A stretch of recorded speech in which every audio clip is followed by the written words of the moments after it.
Hi everyone, welcome to my YouTube channel Krishna law classes. आज हम संपत्ति अंतरण अधिनियम 1882 यानी ट्रांसफर ऑफ प्रॉपर्टी एक्ट की कुछ महत्वपूर्ण बिंदु, ठीक है, सिर्फ इम्पोर्टेंट फैक्ट्स ही हम डिस्कस करने वाले हैं जो कि एग्ज़ाम के पॉइंट ऑफ व्यू से इम्पोर्टेंट है।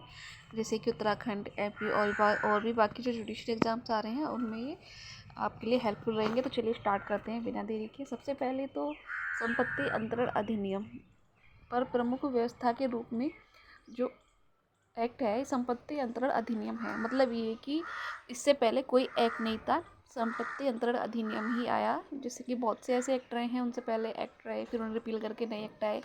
तो ये फर्स्ट एंड लास्ट एक्ट है, ठीक है।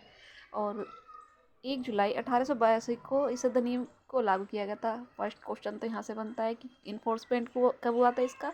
1 जुलाई 1882 को। और अधिनियम का विस्तार संपूर्ण भारत पर है, ठीक है। तो बहुत सारे एक्टों में पहले जे.एंड.के को इंक्लूड नहीं था, लेकिन इसमें जे.एंड.के पहले से ही इंक्लूड किया गया है। और अधिनियम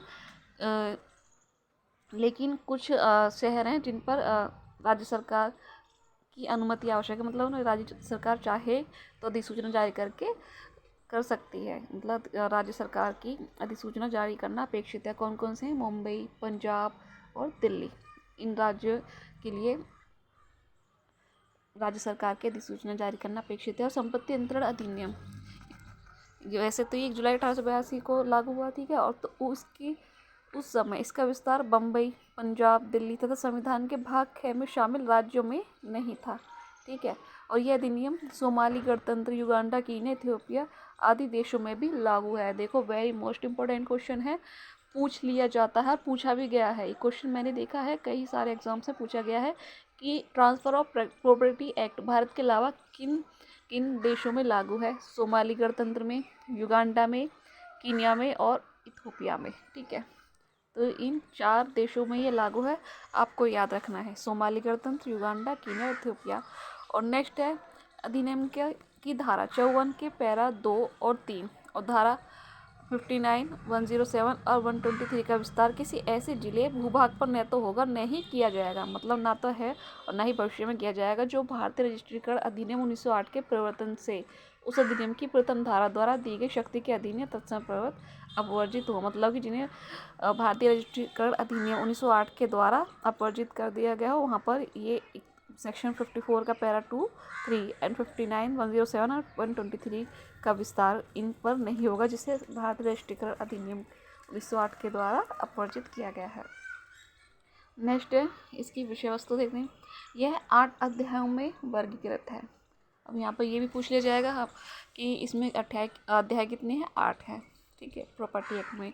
और इस अधिनियम में कुल 137 धाराएं हैं, ठीक है, 137 सेक्शंस है। और अधिनियम की धारा 5 से 37 तक का संबंध ऐसे सिद्धांतों से है जो चल एवं अचल दोनों संपत्तियों पर लागू हो सकते हैं, ठीक है। तो 5 से 37 तक का संबंध ऐसे सिद्धांतों से है जो चल एवं अचल दोनों संपत्तियों पर लागू है। अधिनियम की धारा 38 से 53A तक में अंतर्विष्ट सिद्धांत केवल अचल संपत्ति के मामले में ही लागू होते हैं, ठीक है। तो हमने क्या देखा?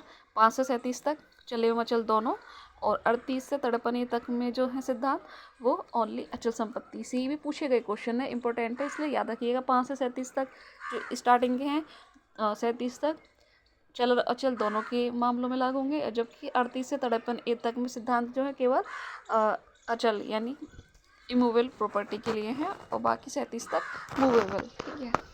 और संपत्ति अंतरण अधिनियम 1882 के निम्नलिखित अध्यायों में से के नियम केवल अचल संपत्ति पर लागू होते हैं। तो कौन कौन से? 54 से 57, ठीक है, 58 से 104 और पट्टा जो कि 58 से 104 तक क्या है? बंधक है। और 54 से 57 तक हम सेल देखते हैं, पट्टा 105 से 117 तक ये सिर्फ अचल संपत्तियों पर लागू होते हैं। इसी प्रकार संपत्ति अंतरण अधिनियम 1882 के निम्नलिखित अध्याय के नियम चल एवं अचल दोनों प्रकार की संपत्तियों पर लागू होते हैं। तो ये चल एवं अचल दोनों प्रकार की संपत्तियों पर लागू होते हैं, ठीक है। कौन कौन सी हैं? 105 से 117 पट्टा और 122 से 129 दान।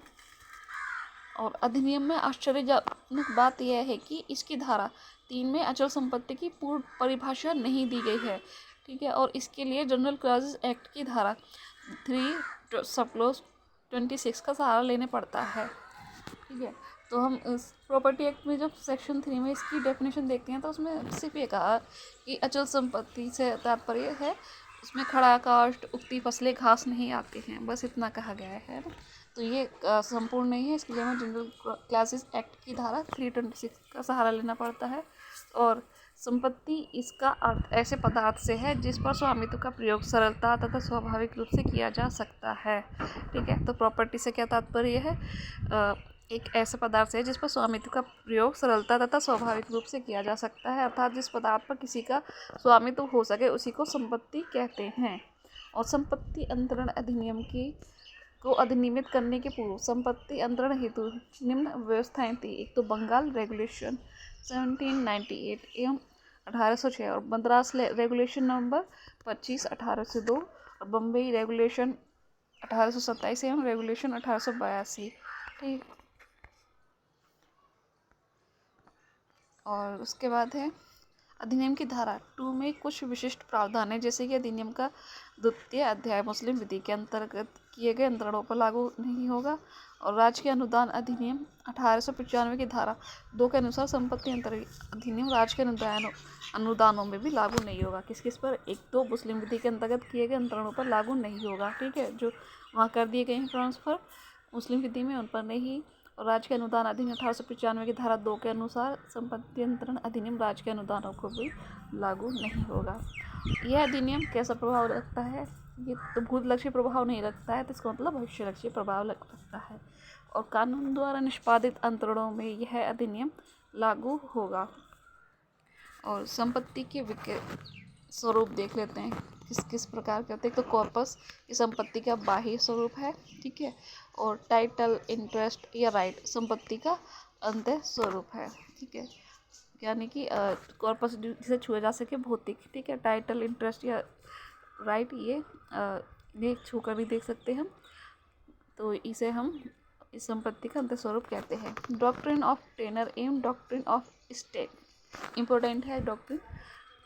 डॉक्ट्रिन ऑफ टेनर एवं डॉक्ट्रिन ऑफ एस्टेट ये आंग्ल विधि में संपत्ति विधि के दो महत्वपूर्ण सिद्धांत हैं और इनके अनुसार सारी भूमि क्राउन की है, ठीक है।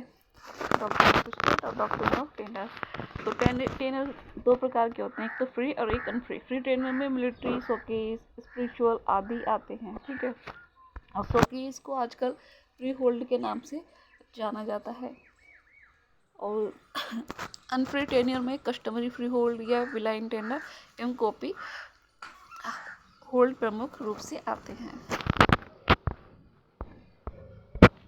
तो ये तो आज सिर्फ हमने संक्षिप्त परिचय देखा। अगर आप आगे भी चाहते हैं हम ऐसे ही इम्पोर्टेंट बिंदु पर इसे कंटिन्यू रखें, पूरा एक्ट कराएं, तो प्लीज़ वीडियो को लाइक कमेंट एंड सब्सक्राइब कीजिएगा, शेयर भी कीजिएगा, कमेंट करके बताइएगा कि आगे भी आप जारी रखवाना चाहते हैं।